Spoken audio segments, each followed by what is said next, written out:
L'optimisation fiscale est une composante essentielle de la gestion financière pour être libre.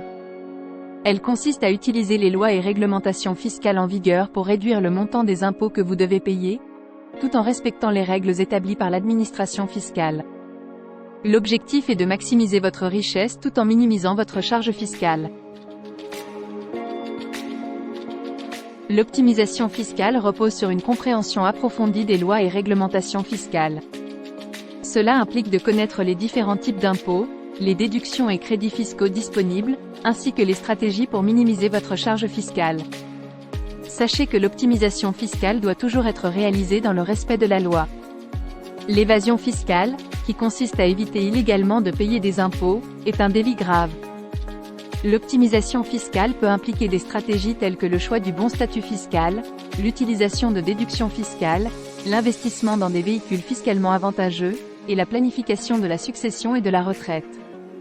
Consultez un conseiller fiscal ou un expert comptable pour vous aider à élaborer une stratégie. Pour les particuliers, l'optimisation fiscale peut impliquer plusieurs stratégies. Cela peut inclure l'utilisation de déductions fiscales pour certaines dépenses, comme les frais de santé ou les frais de scolarité. Les particuliers peuvent également bénéficier de crédits d'impôt pour certaines activités comme l'emploi d'un salarié à domicile ou la réalisation de travaux d'amélioration énergétique dans leur résidence principale. L'investissement est une autre stratégie d'optimisation fiscale pour les particuliers. Certains investissements, comme l'assurance vie ou les plans d'épargne retraite, offrent des avantages fiscaux qui peuvent aider les particuliers à réduire votre charge fiscale.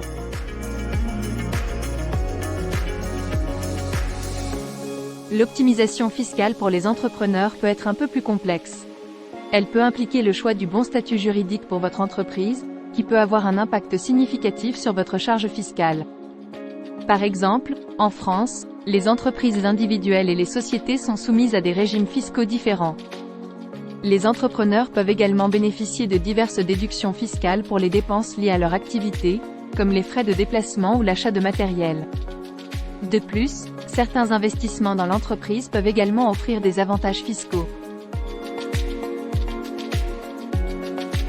Pour les investisseurs, l'optimisation fiscale peut impliquer le choix des bons véhicules d'investissement. Par exemple, certains types d'investissements, comme les actions ou les obligations, sont soumis à des taux d'imposition différents. De plus, certains investissements peuvent bénéficier de déductions fiscales ou de crédits d'impôt. Les investisseurs peuvent également bénéficier de l'optimisation fiscale en planifiant soigneusement leur vente d'investissement.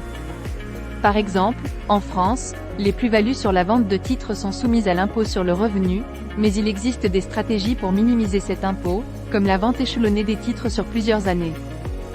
Enfin, la planification de la succession peut également être une stratégie d'optimisation fiscale pour les investisseurs. En France, les héritages et les donations sont soumis à des droits de succession, mais il existe des moyens de minimiser ces droits, comme la donation partage ou la donation avec réserve d'usufruit. En conclusion, nous vous invitons à consulter ce guide de la liberté financière. Il est disponible sur notre site, en lien sous cette vidéo. Nous espérons que cet avant-goût vous donnera envie d'en savoir plus. À très bientôt sur le guide de votre argent.